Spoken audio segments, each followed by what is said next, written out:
So, J. Ruud, what lovable book are we talking about today? Well, Stacey Margaret Jones, I'll give you a hint. A poltergeist. Nope.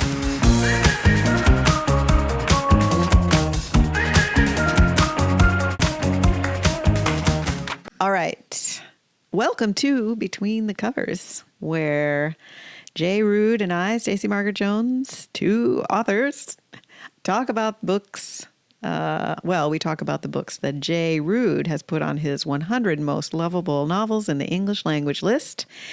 And right now I'm trying to guess this week's book. I need another hint. Well, first of all, let me just say that this is our 26th episode in which we review a book. So we have done 25 of the 100. Oh. So we're 1/4 of the way If you're reading through our list. If you're reading along at home, you've read 1/4 of the books. If you're reading along at home, you're probably still on the chapter about whale fat in Moby Dick, let's be honest. But if you are past that, I need a second hint. Okay, hint number 2. A scientific-minded GP in Warwickshire. Middlemarch? No, but that's a very interesting guess. I love that book so much. I know. But it's been 20 years, 30 years since I read it. So, okay, give me one more hint. Have I read this book? Have I read this book? I'm almost certain that you have not. Oh, okay. All right. I always feel... Whether you've even heard of it, I don't know. So we'll find out. Excellent. Clue number 3, a crumbling mansion under a Labor government. Well, it's not Brideshead Revisited because I have heard of that novel. So, and we read that, didn't we? Yes. I don't know. Okay. This is a novel called The Little Stranger by Sarah Waters. If you are not watching, then you did not see the eye roll that almost hurt my brain. What is it called again? The Little Stranger By Sarah Waters. Okay, I've never heard of the book or the author. I know you haven't. Well, before we go on, I just want to mention that we want people to stay with us because we have a special treat of a special guest star toward the end of the podcast today. That's true. So I don't know if she's from Warwickshire, but no, she's not.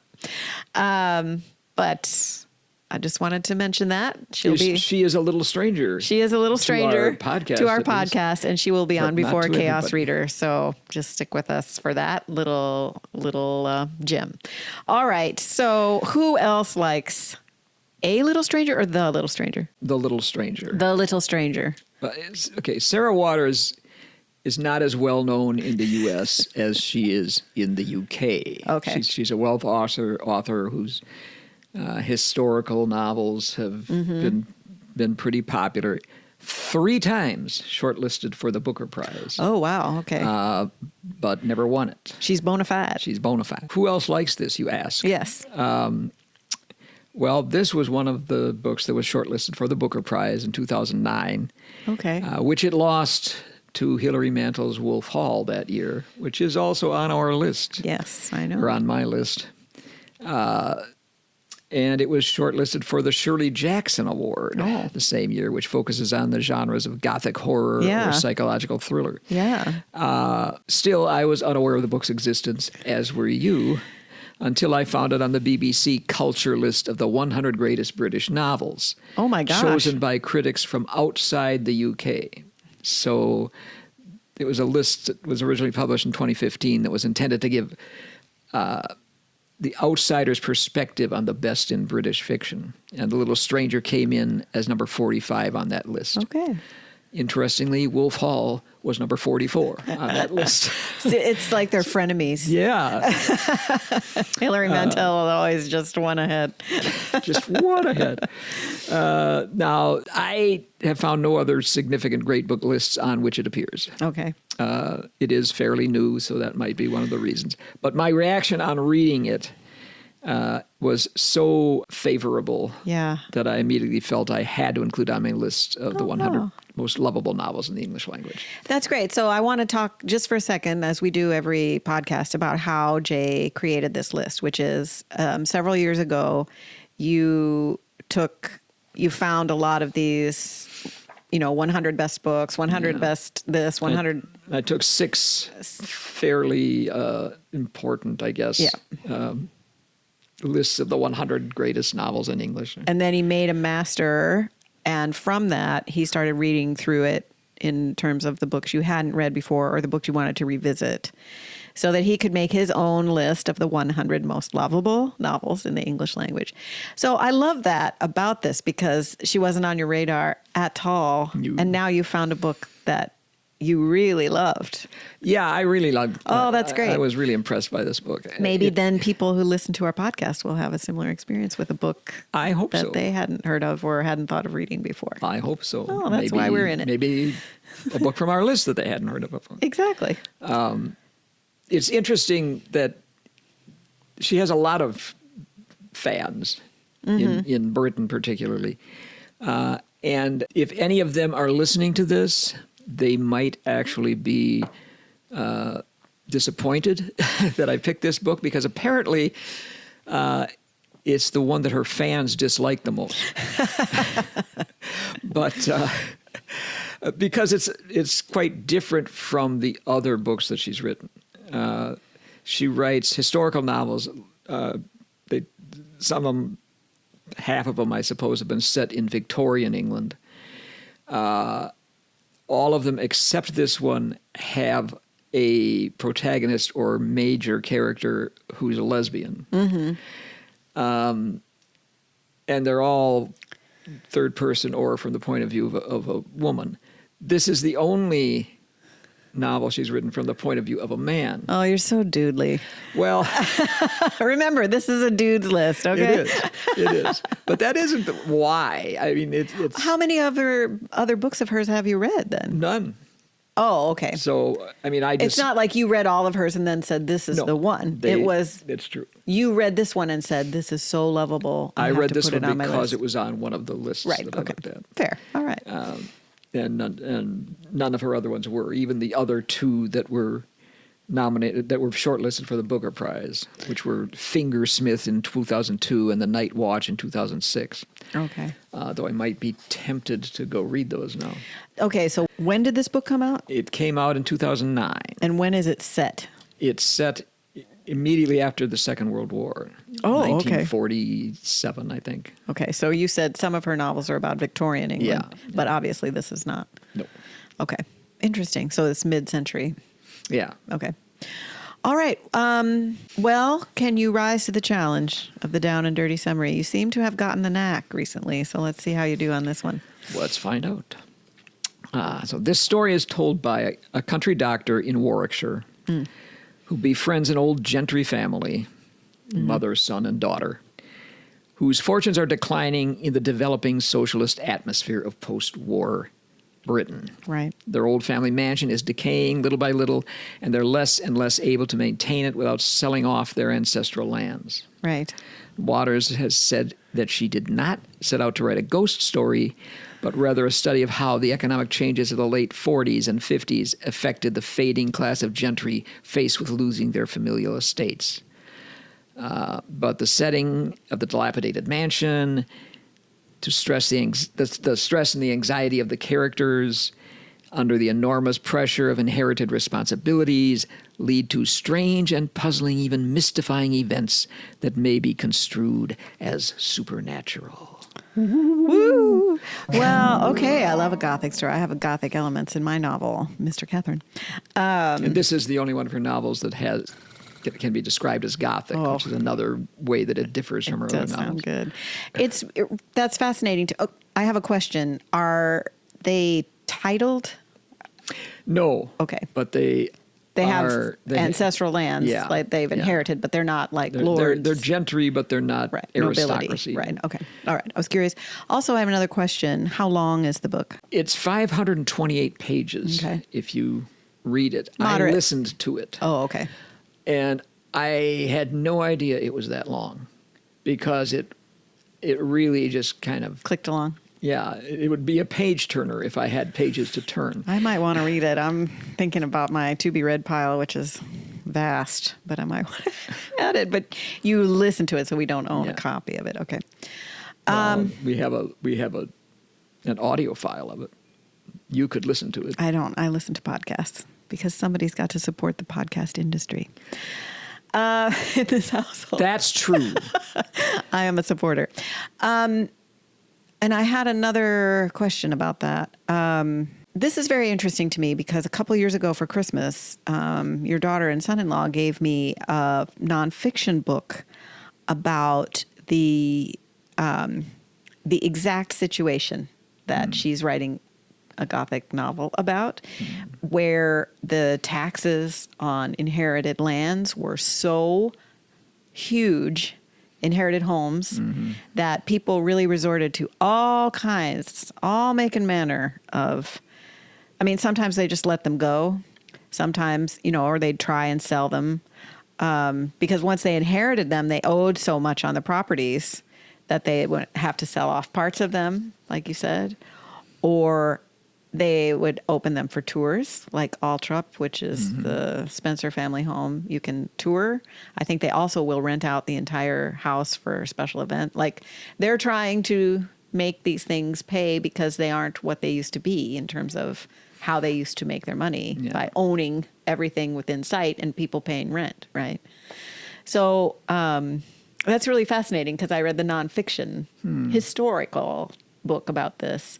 This sounds really fascinating. So what is lovable about the book? I mean, I'm already convinced, but the down and dirty summary that you won on, you got the Harps of Glory.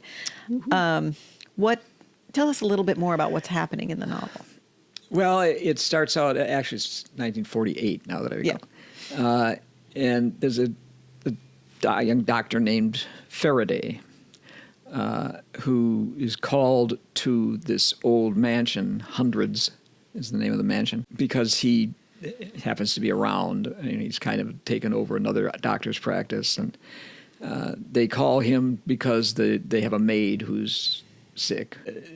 He comes and talks to Betty, the maid. Aww. And I love that name. He decides, well, she's just homesick. She's not really sick. But one thing she tells him, and you kind of ignore it at the time, as he does, is that she is afraid to go up these stairs, these kind of back stairs, because she feels like there's something there. Maybe I shouldn't read this book. I'm already scared. He just poo-poos it. But then other things also start happening. He has a particular feeling for this house because when he was a boy, his mother was a maid in that house. Oh, he has a connection. Yeah, and she was in service. She was. And he, when he was 6 or 7 years old, went to that house on Empire Day and was given a medal by the lady of the house, Mrs. Ayres, who's still alive.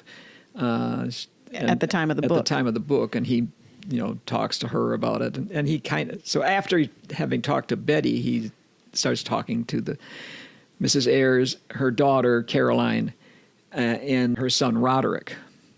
Roderick is Caroline's son. No, sorry, Mrs. Ayres' daughter Caroline and her son Roderick. Mrs. Ayres' son. Mrs. Ayres' son. Sorry about her not being ambiguous. Clear there. But yes, her two kids, Caroline and Roderick. She had another kid. Her first child was a daughter named Susan, who died when she was 8 years old. When Susan was 8. Now I'm just trolling you. Susan died when Susan was 8 years old. And Sorry, she's Susan. kind of never Mrs. Ayres has never gotten over that. I suppose Susan hasn't. Susan hasn't either. But he gets kind of chummy with the family. Roderick had been in the war. He was a flyer. He was wounded, and he has this problem with his leg. He's limping, and Faraday says, I might be able to help with that. I can try electrolysis on it. But they can't afford to pay him. But he offers to do it for free because he says he's writing a paper about it. And so Roderick will just be a kind of giving him information for his paper. So he goes there once a week and does this electrolysis on his leg. So he gets in more and more with the family, and he starts kind of thinking that Caroline isn't as ugly as he thought at first. maybe there's something that could develop here. But strange things start happening. Mrs. Ayres has these neighbors come in for a cocktail party, and they're Americans who have just bought the manor house close by. Right. So they come to this cocktail party. The Baker Hydes is the name of the family, and they have a little girl who annoys everybody. The Baker Hydes is the American family? Yeah. Such a British sounding name. Well, interesting. yeah. Anyway, this daughter that they have, who's kind of running around making everybody, making the Ayreses uncomfortable, starts messing with Caroline's dog, Jip. And Jip, who's like this gentle old dog who's never done anything in his life, attacks her and bites her face. Oh, my God. And Faraday, who had been invited to the party, is there. He has to, sew up her face, basically. And, the Baker Hydes want some action taken. Blood. Yeah, they want blood. They're out for blood. Okay. And Jip ends up getting put down, which is a really sad part of the book because the poor dog, it wasn't his fault. That actually happened to me in my childhood. There was a kid in our neighborhood, an awful kid. I'm not going to say his name in case he's still out there, who was always... And is still awful. I don't know. Anyway, 25th Street represent. Anyway, he always teased our dog. We had a beagle, and beagles are high strung, right? And Edward bit him, and my parents had to put Edward down because the neighborhood was full of kids, and they couldn't have this reputation that they had a dog that bit kids, even though it was not Edward's fault. He had it. And it's a terrible injustice, so I can relate. Yeah. Well, this probably was not Jip's fault either. Right. And it may not even have been the girls, because Betty says that she saw or felt some presence in the room that kind of got Jip all worked up. I got the chills. Now, of course, Faraday said, this is ridiculous. You're just imagining this. But he talks to Roderick. Roderick is not at the party. Roderick's up in his room. And Roderick says that the reason he didn't come down for the party is that he was wrestling with something in that room. Jeez. Oh, my God. And finally kind of got it to go away and believes that it actually went downstairs and stirred up Jip. Does the doctor believe Roderick because he is a boy? No. He thinks Roderick has gone off the deep end, and he has him committed to an asylum. And he's kind of convinces Caroline and Mrs. Ayres that that's the thing to do. Because, he's passed his sell-by. Yeah. He's gone around the twist. But when he's gone, strange things start happening in the house. Right. There are phone calls in the middle of the night. There are strange bells. There's one of these old tubes that you talk through. Yeah. That she starts hearing breathing through. Oh, my God. I don't know if I can read this book. Now, Faraday is like, you're all imagining things because you're all stressed. This can't possibly be happening the way you say it is. Well, Caroline tells him she's been reading these books and she believes that there is a poltergeist in the house. Does he have her put away then? No, he doesn't, because he wants to marry her. Is the idea kind of that Roderick is kind of fending these things off, and when he is extracted from the situation, they have fuller access? Possibly. You don't know for sure. Right. Correlation isn't causation. Not necessarily. But a poltergeist is defined by these books that Caroline has been consulting A poltergeist is described as the projection of an unconscious mind manifesting itself as a destructive presence in the house. Right. Had she seen that movie? No. She believes that it's Roderick who's projecting like astrally projecting from somehow, the mental right. from the mental hospital. Malevolence. And these things, the phone calls and things may be warnings to them. Okay. But they also start seeing strange kind of childish scratches in the woodwork behind things in the house and that look like burn marks. Actually, Roderick was sent to the mental hospital after a fire started in his room. And Faraday believes that he must have started it himself, and so he's dangerous. Right. But there's these burn marks that are like leaving what looks like writing, sometimes in the shape of an S. Maybe I can't read this. And I'm so scared already. And so Caroline is thinking that the strange things are manifestations of Roderick. Mrs. Ayres begins to think that it's her dead daughter, Susan. Oh, S, right. And she, at one point, she hears something and is drawn to this nursery upstairs where Susan died. And while she's is that where Betty didn't want to go? Yeah. Yeah.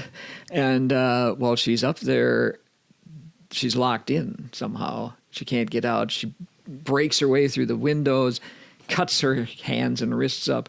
Faraday has to come to, treat her wounds. And she's thinking, it's Susan. She's trying to communicate with me. And so he believes that she needs to go to an asylum as well. God, Faraday, slow your roll, man. So she thinks it's Susan. Caroline thinks it's Roderick. Betty thinks it's some ex-servant in the house who's trying to get back at everybody. Faraday won't listen to anybody. Because he's scientific. He also wants to marry Caroline. And part of the reason he wants to marry Caroline is he's so into the house. I mean, he loves the house so much because of its history and because of his memories. It doesn't sound very lovable. I don't think I want to live there. Well, he wants that house. Oh, okay. And Caroline talks about, I'm going to have to, now that I'm in charge of the house, basically, I'm going to have to sell off some of the lands. And, right. And she even talks about closing the house. Right.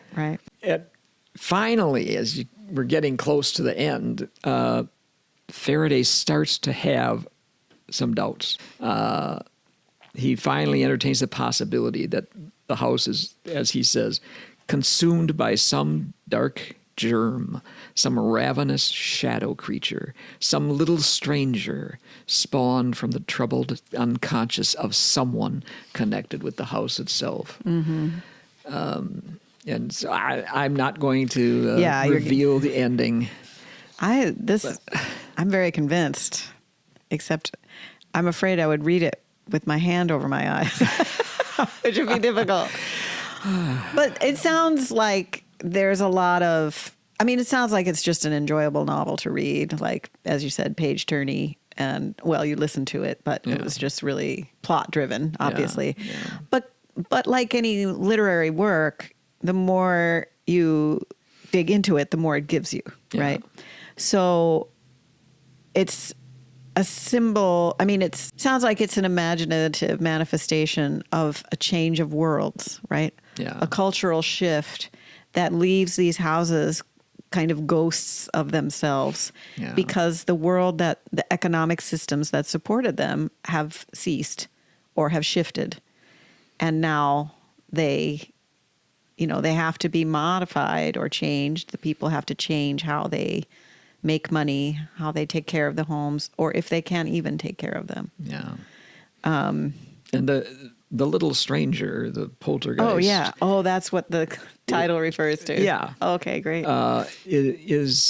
Might be symbolic of the past, wanting to hang on to that house this that's gives me chills. decaying. Is the poltergeist malevolent? I mean, it sounds scary. People are scared of it. But is it just saying, I am here, see me? Much of the time, it's just saying, I am here, see me. Yeah. But other times, it starts fires. Oh, that's malevolent. It causes Jip to Right. mangle that little girl. Yeah. Poor Jip. Jip died. It puts a lot of extra pressure on Roderick and Mrs. Ayres and ultimately Caroline. Right. So there is a malevolence there. At least the results are malevolent. Well, and it's interesting, too, because the idea of a past that clings on can be toxic, right? Yeah. In terms of how you face or confront or accommodate that past. Yeah. Oh, it sounds fascinating. The other thing that's interesting to note is it takes you a while, I think, to realize that Faraday is an unreliable narrator. Oh, that's a wrinkle. I love it. His opinions of these things are not really what he wants to see. He has his own agenda Yeah. through which he sees Yeah. this. Is the novel, you said it was he's the main character. Is it his point of view? Is it first person? He's the narrator. Oh, I love that. So we have to factor in what he wants to believe. We don't have another perspective, right? Yeah. You have to get it from context clues and Yeah. the things that the writer is crafting into Yeah. the story. Oh, that's fascinating because he has his own things he wants to happen. He wants the house to be good because he wants it. Yeah, yeah. And the ending is very, I mean, Watch it.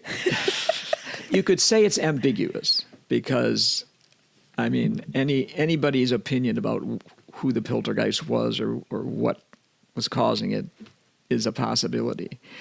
But I think that if you read the end, You'll have a feeling. carefully, you really will you'll get it. The author is Sarah Waters. Sarah Waters. So that was something when I was writing Mr. Catherine, I have a character in the book who on one of my revision passes, I was very ambiguous about whether he was really there or not. So I went and revised it in a way that he could have been a figment of the narrator's imagination, or he could have been real. And my agent / editor said, you have to decide if he is real or not, because the reader is going to want a kind of judge's ruling, right? I felt like it'd be more fun if it was, ambiguous. Yeah. So I did kind of make a decision and about that. I'm not going to spoil it, but I think it's interesting both ways that, the writer may have a sense of something, but maybe writing it in a way that the reader could take something else from it, right? Mm-hmm. And the writer may be purposefully writing it that way, or maybe, their sense of it is ambiguous enough that they don't make a decision. No, this writer, There's a decision. I think a reader could interpret it differently, but I think that the writer has... There's textual evidence. When you get to the end and you come to the conclusion that she wants you to come to, which I think I did, and anybody who disagrees with me didn't, you can look back and say, oh, God, yes, that's what that was about. The mansplaining has entered the chat. I had to. It sounds really great. I've never heard of it or her, I guess because I'm not a UK reader. So obviously she seems to have a bigger profile. She's still alive. She's still she's publishing. Welsh, and she's in 2019 she was made an OBE. There you go. Congratulations. So Dame Waters. Dame Waters. All right. So she's pretty well respected in her own. So why might country. someone not love this book? I should have thought of that because I knew you were going to ask it. It's like, how could you have known that this question was going to Never saw that coming. No, I guess if you don't like Gothic stories, you wouldn't like this. Although it's not, so scary that you're going to be traumatized by it or something. It really kind of puts you in mind of Poe in some places, especially Fall of the House of Usher. Okay. Where the main character's name, you might recall, is Roderick. Oh, And that house ultimately falls so that apart. was obviously a callback. I'm think. pretty sure it was. It also, you Interesting. can also see the influence of Rebecca, My favorite Gothic story. Daphne du Maurier, particularly in the fact that the narrator, Faraday, does not have a first name like the narrator of Rebecca. And like the narrator of my book. Exactly. So I mean that shows there's some thought that, and there's some influence of Great Expectations, Right. because when Roderick and Caroline are children, they set the broken clock in the house at 20 to 9, which is the time of the clock in Mrs. Haversham's house in Great Expectations. There you go. It sounds like, I mean, it reminds me a little bit of the Gothic stories of Isaac Dinesen, because she had so many literary allusions in her Gothic stories, and they were so rich and layered with meaning and philosophy and kind of call outs to other work. And I really like hers. Were the first Gothic stories that I read that I was aware of this kind of genre. Obviously, I read Rebecca as a teen and loved it, but I didn't really think of it in that way. It just was this really great novel, right? But Dinesen's Gothic stories are so rich and layered. It sounds like there's a lot to find in this book as well. Yeah, and there's a lot of fairly clear allusions to all these other. There's allusions to. You mentioned Brideshead Revisited. Yeah, and this is a part of the plot is kind of a Brideshead Revisited plot, right? With Faraday playing the part of Jeremy Irons. I don't think that was his name. Not in the book, no. Well, I see what you're saying. I mean, they're in this ghost house. I mean, the house itself is a ghost of a former era. Yeah. And they're remembering all the time the days. They're revisiting probably on a daily basis in their minds when it was a different time in that same house. Yeah, yeah. So it's its own. That's interesting. That's fascinating. Well, we don't have good reasons why you might not love this book. It sounds like. No, unless you just don't like this kind of book. If you don't like, well, you said in our previous episode that one of the things you didn't like about the Underground Railroad was the magical realism, right? Because you felt like the reality of the story was more engaging to you. And maybe somebody would say, I would like more straight fiction on this topic rather than ghosties. Yeah. So I want Brideshead Revisited instead. Right. Well, you can have that, or you can have both. All right. Well, I think I might want to read this, although I live in a house that I think has a ghostie, so I might make me nervous, because I know you don't believe it, but every house sitter we've ever had has said there was something here. So don't tell our current one we don't want her to quit. Yeah. Let's hope she doesn't listen to our podcast. Rachel, avert your ears. All right. What ranking? Now we're building a list week to week so that by the end, I know you know, the listeners may not remember. We're building a list week to week so that by the end we have the 100 most lovable books in the English language ranked. So what number does this occupy on your list? Where are we putting it? Well, I'm going to put it just ahead of the Complete Tales of Edgar Allan Poe. You keep doing that. You bunch them. Yeah, well, I mean, kind of together in my mind. So what number? That was, so this is now number 25. Oh, okay. And then Edgar Allan Poe Tales is number 26. Right. What's number 24? Babbitt. Oh, okay. That is a change of pace from this. Yeah. All right. Well, wonderful. Well, before we move on to our next segment, we would like to introduce a different segment. A different segment. This is, we're asking friends of the podcast to send us their most lovable book videos, and we will use them. So if you're a friend of the podcast, maybe we could use yours. Especially if you have a podcast of your own. Especially if you have a podcast of your own. Now, this is perfect timing because Christine is an American who lives in England. She lives near Cambridge. She is a royal expert and podcaster. I have a deep and abiding parasocial relationship with her on Instagram, and I love her podcast, which is The Royal Dress Code. And she has a great Substack too called The Princess Project, which I love and look forward to. So we're gonna allow her now a little time to share with us her most lovable book. Christine Ross, take it away. My name is Christine Ross, and I was so flattered that Stacey and Jay asked me to share my favorite book.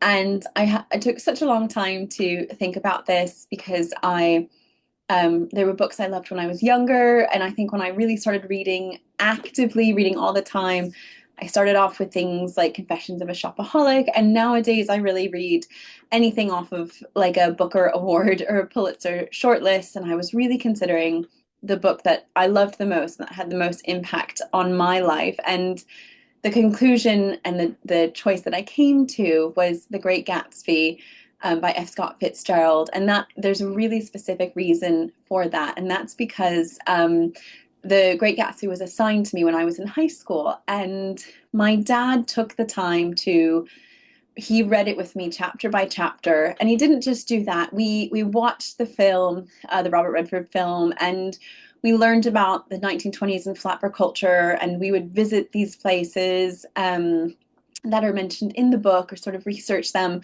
And he made it such a holistic experience reading this book. I wasn't great in my English classes. I was in really advanced classes in high school that I probably shouldn't have been placed into.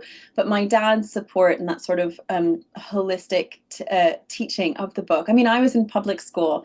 My dad was just home with me, making me watch these old movies. And I say these old movies because I've chosen The Great Gatsby as my official decision. But he did this with Of Mice and Men. We did it with Romeo and Juliet. And I think just the time and the care he took into helping me to appreciate these works of literature and these books and really learning how to read a book and dive into it and be all encompassed by the story. It's something that I obviously will never forget. And it's something that I hope that other readers and students and people, even if you're an adult, can really grasp that experience. Okay. Well, thank you very much for that interesting insight and praise of The Great Gatsby, which is a really good choice as a favorite book, it seems to me. It is on my list. What number is it? It is number 10. All right. So at this point. It's up there. It's top up there. half. It's up there. Well, I love what she talked about because I think a lot of books that we love, this episode, we're talking about a book and an author who was completely new to you. But, I love Rebecca. And one of the reasons I love it is that my mother, when I was 14 or 15 and she thought, okay, you're old enough and I love this book, you should read it too. So that book is very tied for me with my mother's love of the book and talking about that book with my mother and then her introducing me to more Daphne du Maurier books, right? And so I think that Christine's love for Gatsby is also bound with her, with her love for her father and her father's love of books and the things that they did together. And I mean, I don't think you can take that away from the book loving equation, right? It's just not possible to subtract that. No. And books that we love when we're young are books that stay with us. Yeah. There will be several on this list of my most lovable books that I read when I was young. Yeah. Yeah. I won't say which ones because they're I'll have to guess coming them. up. You just have to guess. Awesome. All right. Okay. Well, it must be time for Chaos Reader. All right. So I am reading a book of poems it's called Bypass, Poems by Dave Malone. And we saw and met Mr. Malone at a poetry reading at the Faulkner County Library here in Conway. And he was just, his poems were really fun to listen to, because sometimes poets are hard to listen to their poetry because the poetry might be harder to access if you're not reading it and can't look things up, or, but his poetry is not like that. It's funny, but it's also very touching. And there's an undercurrent of, I think, evocative meaning. He's a Midwestern poet from Missouri, and I get a lot of his references. I think he's probably around my age based on some of his other references. So I'm really enjoying this book, and I think I sent you one of the poems from it the other day because I was like, that was one of his. That would be a great poem for you to do for your Poetry with Dogs YouTube series. So I highly recommend this. I'm on page 42, Bypass, Poems by Dave Malone. Really enjoying it. And that's a great way to find poetry to read. Go to a reading. If you like it, buy the book. And then you also have the context of the poet's voice and expression and explanations in your mind as you read, which I think makes it even richer. So that's awesome. Okay, cool. All right. Well, as always, to help our podcast out, you can like, share, comment, post, do all the things. It really does help us, especially as a small independent podcast. It's very hard for the podcast machines to get us out there if there's not a lot of activity on them. So that helps us a great deal. It also helps us if you tell a book-loving friend about our podcast directly, maybe send them a link, and then that's another person who might be part of our book-loving community. And as always, we have to thank our wonderful producer, Jerry Bruno, who helps us with all questions, large and small. Even though he is a very busy person, he always has time for us, and we are incredibly grateful.